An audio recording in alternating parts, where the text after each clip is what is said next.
Happy Friday, everyone, and to get you through, I've got something for you to listen to on your ride home, whether you're taking the train, bus, car, or you work from home. Let these 3 stories soothe you into a relaxing weekend. And shout out goes to Nolan Feeney, who wrote this article. I will have his Twitter information down below.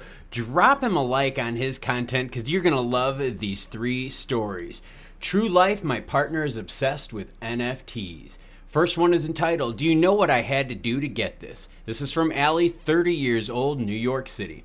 About 5 years ago, my now fiance was working at a big fancy hedge fund. We were in a new relationship and doing long distance. He calls me in a panic. I'm leaving this hedge fund to go to work at a startup. I was like, are you freaking kidding me? And then about 1.5 years ago, he realized NFTs were taking off. So he was like, I gotta jump into that space as much as I can. I had no clue what a non-fungible token was. I understood what a crypto token was. It was like going to Dave & Buster's and getting your tickets you can buy things with. I'm a nurse, so I work with tangible objects. We like to joke that he works up in the clouds and I'm a realistic one in the relationship. One year, his company was involved with NFT.NYC conference, so he was all at all the events and would come home all excited and charged up about things I had no idea about. I have a lazy lion, one night he comes home. I got you some swag. It was a couple nice sweatshirts, and then he gave me this cloth grocery bag, kind of like what you get at Trader Joe's that they charge 10 cents for. It had a drawing on it. I was like, oh, cool, thanks so much, and threw it to the side and put my sweatshirts on it. He was like, what are you doing, I said, with the bag. He was like, that's not just any grocery bag. That's a Bored Ape bag. I'm like, okay, and you gonna help me out there? He starts telling me, do you know what I had to do to get this? I was invited by someone who had a Bored Ape to this party that was exclusive to only Bored Ape owners.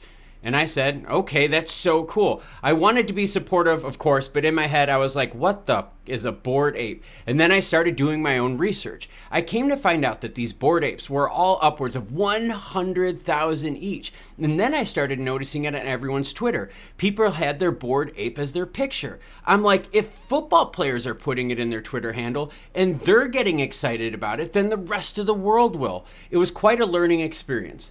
I'm not totally sold on NFTs yet, but I can see the value in my fiance wanting to buy something like that. But now we're planning a wedding, so I don't think a space lion is really the most appropriate thing to be spending a couple grand on. The second story comes from Lauren, 33, from San Francisco. It was a lost night sitting in the queue. My husband was an early follower of crypto. He's the ultimate teacher. He's always trying to take a real-world thing I comprehend and tie them together. But I still think of crypto as monopoly money. I cannot fathom what it is or how it works. Because of that, I don't think he was ready to try explaining NFTs to me when he got into them in 2020. I'd walk past his laptop. What's this dancing astronaut on your screen? His tastes are, I don't want to say weird because art is a very personal thing, but he likes a lot of space imagery, which is interesting because I've really never known him to be fascinated by space or astronauts any more than the next person.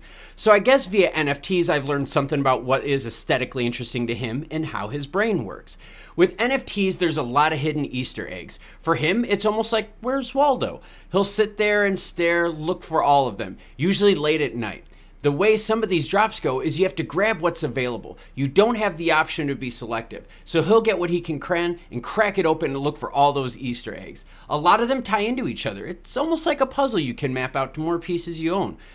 There certainly have been times when NFT drops have dictated his life. About 1 year ago, he was at a bachelor party where everyone was going to this concert 20 minutes away from where they were staying.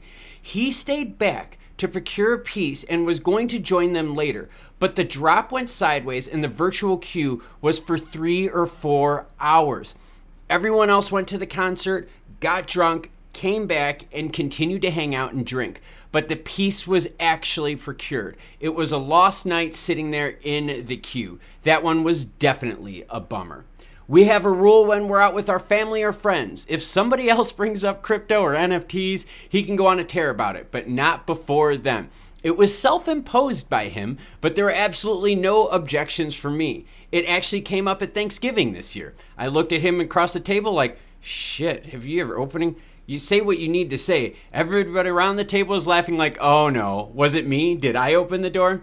I can say confidently that I've never had any interest into wading into NFT waters myself, but I'm very supportive when he wants an opinion on the price or a piece of whether he should sell one. And now that we're married, I guess some of them are mine now. Circle back with me in a year. And full credit goes to Nolan Feeney who wrote this. And before we get into that third article, make sure you find him on Twitter, give him a like, tweet him out, shout him out, because these stories are great and hopefully guiding you on home safe. This last one is from Mohar, 36, New York City. I feel like their mom. It was Art Basel that triggered my husband to get into NFTs exactly a year ago. There was just something about seeing those works of art fully framed on a screen right in front of you in a beautiful room curated with these other artists. That clicked. It just elevates the experience. You're like, oh, I get it now. When we get home, my husband went into a total, complete rabbit hole. I remember sitting in our living room with his friend who was helping us set up our NFT wallets. Whenever these two get together, it's like watching two teenage boys have slumber parties. They're just sitting there having a little cocktail with laptops out, showing each other stuff like, hey, check out this project. And then at some point they just go silent because they're going hardcore on Discord, an instant messaging app which hosts many NFT communities. I have multiple photos of these two just nerding out on the couch with one another. I feel like their mom. I'm cooking, I'm making dinner. I can't say anything remotely negative about this space because it's the cutest thing I've ever seen in my life. In the beginning, my husband purchased around 3,000 worth of ETH, Ethereum cryptocurrency, to start buying some projects and see where it goes. At some point, he didn't want to purchase them anymore. He just started trading them and doing it so well. When I asked how he got so good at this, he referenced Pokemon. I was so good at Pokemon cards when I was little, I never thought that knowledge would carry into my adult life. When I was starting to build my portfolio, there was an artist I followed for a long time named Paul Malinsky. I love his work. It's very surreal, Dali-like stuff.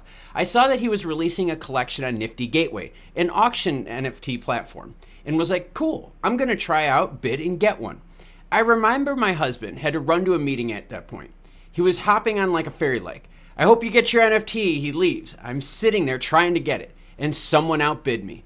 But suddenly, within a few minutes, my husband is like, I have a present for you. He was the one who outbid me. It was so romantic.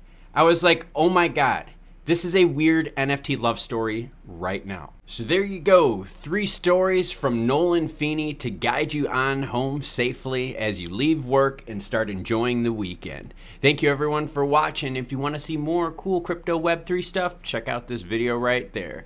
Until more news breaks, I'm going to take some time off. I'll catch you cool cats later.